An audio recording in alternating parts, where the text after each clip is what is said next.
Jelgavas novada dome un pašvaldības vadība, atsaucoties uz Platones pagasta kultūras darbinieku un iedzīvotāju iniciatīvu un aicinājumu, 5. novembrī rīkoja tikšanos un diskusiju Lielvircavas kultūras namā.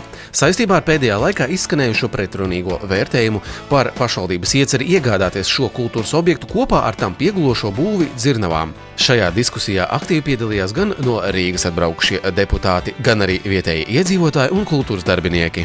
Runas par pilnīgu šī kultūras nama pārņemšanu sākās jau pirms vairākiem gadiem. Mums notiekās iedzīvotāju sapulces katrā pagastā, šajā Platones pagastā notiekot iedzīvotāju sapulcē. Iedzīvotāji man jau mudināja veikt pārunas ar īpašnieku kultūras nama par šī kultūras nama atpirkšanu novada vajadzībām. Jo Platones pagasts ir tā izveidojies, ka kādreiz ir 2 kultūras nami, viens kultūras nams tika privatizēts, tagad stāv izdauzītiem logiem.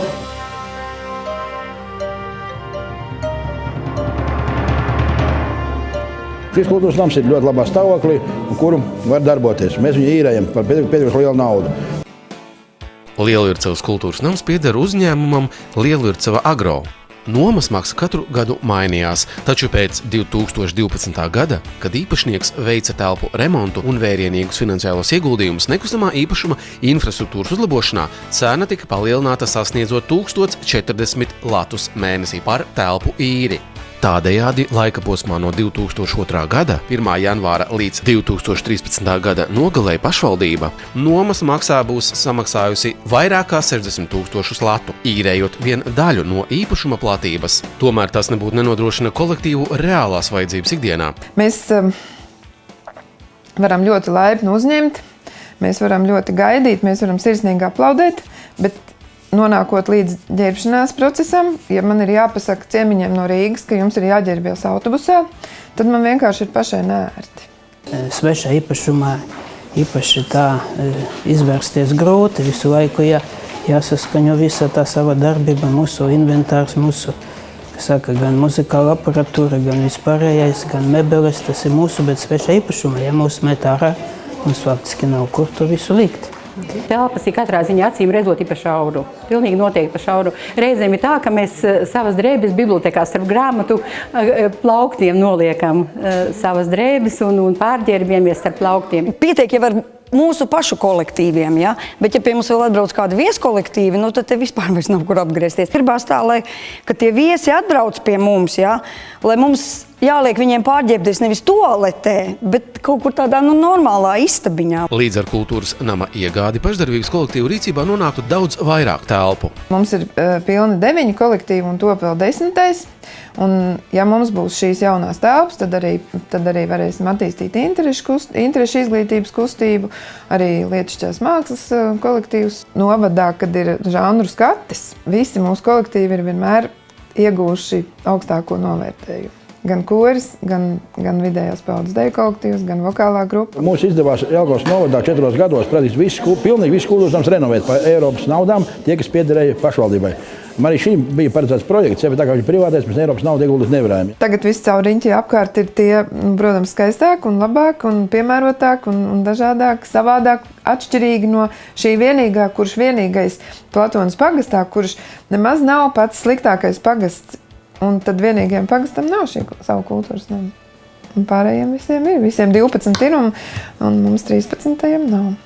Mēs nevaram aprīkojumu nekādu mainīt un nedrīkstam. Mums ir nepieciešams drapērijas nomainīt, skatuvēji, tāpat prožektoru, skaņas un gaismas, viss iekārtas, viss tas ir jāiet laikam līdzi, bet mums ir apstājies laiks, kā pirms 30 gadiem tā te arī ir, tādiem žēl. Veicu gadu vairāk šajā laikā pārunas ar uzņēmēju, ja? Un tā beigās nonācām pie šāda kopsaucē, ka viņš mieru ir namu pārdot mums novadam. Uldis Antipins Jelgavas novada pašvaldībai nosaucis darījuma summu 400 000 latu apmērā, piedāvājot iegādāties gan kultūras nama ēku, gan stāvlaukumu, gan arī blakus atrodošās Dzirnavas. Dzirnavās jau ir izdomājuši klubu vadītāji un arī vietējie pašdarbinieki izdomājuši, ka tur varētu būt mākslas studija, šais Dzirnavās izveidot, ja? Vēl arī šīs Dzirnavas ir izveidot kopīgi apkuras sistēma gan kultūras namam, gan Dzirnavām ar vienu apkuras sistēmu. Ja? Tā summa ir ļoti adekvāta, jo Ja mēs paskatāmies šodien izbūvēt kultūras namu, tāda iestāde maksā apmēram 800 latu kvadrātmetrus. Ja? Matemātikas uzdevums pirmās klases reizes 800 ir bijis pār par miljonus latiem. Vajadzīgs, lai uzbūvētu šādas divas iestādes. Vēl viena svarīga lieta, ka centrā nav pašvaldības zemes. Mēs varētu celt kaut kādu kilometru no pašvaldības no centra. Ir pašvaldības zemes, ja? Bet tas nebūtu cilvēkiem izdevīgi atkalpotīgs transports, lai cilvēks to ir nokļūt. Ja? 25. septembrī Jelgavas novada pašvaldība apstiprināja lēmumu, kas paredz apzināt iespējas darījumam minētā nekustamā īpašuma iegādēji. Publiskajā telpā pašvaldībai pārmests, ka kadastrālā vērtība objektiem ir sarēķināma vien 45 000 latu apmērā, tādējādi apšaubot iespējamā darījuma saimnieciskumu. Patiesās vērtības pielīdzināšanu kadastra vērtībai absurdumu pierāda kaut vai tas fakts, ka Valgundai par 1 200 000 latu uzceltai sporta hallei kadastra vērtība ir noteikta tikai 14 000 latu. Vēl nožēlojamāku situāciju Lielvircavas kultūras nama iegādes procesā padara korupcijas novēršanas un apkarošanas biroja iesaistīšana. Šeit tomēr nav runa par kultūrai būt vai nebūt. Šeit tiešām runa ir par iedzīvotāju sirdsmieru, kas seko līdzi, kur tiek tērēta viņa nodokļu nauda. Uz šobrīd nav nekāda nauda izlietot.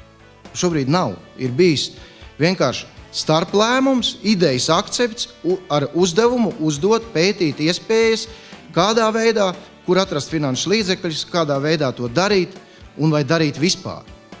27. oktobrī Vides aizsardzības un reģionālās ministrijas pārstāvji publiskajā telpā pauda viedokli, ka konkrētā jautājuma risināšanā pašvaldība nav izdiskutējusi iespējamību piespiedu nekustamā īpašuma atsevināšanai. Atņemt, kā tika tas pausts publiski, pie šīs situācijas šāda iespēja nevar pastāvēt. Šāds iespējas tie ir lidlauki, tie ir infrastruktūras objekti, tās ir tās vietas vai tie nekustamie īpašumi, kuru nav iespējams citādi.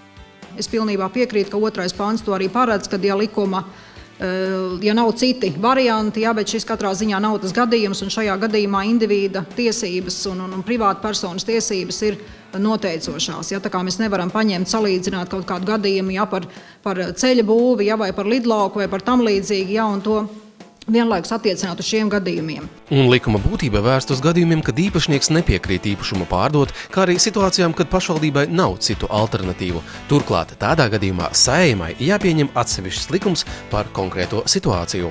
Lielvircavas kultūras nama gadījumā īpašnieks ēku ir gatavs pārdot un nosaucis konkrētu cenu. Mums arī pārmet par novērtēšanu visiem pāriem. Protams, ka nevar tik vienkārši šo objektu novērtēt, jo tas ir tāds specifisks objekts. Viss jau saprot, ka šis novērtējums pēc būtības nedod neko. Jo novērtējums jau ir balstīts, ja mēs tādā klasiskā izpratnē runājam par novērtējumu, tad novērtējums tiek balstīts vērtējot tātad uz kaut kādiem salīdzinošiem rādītājiem. Šajā gadījumā mēs zinām, ka nav jau ar ko salīdzināt.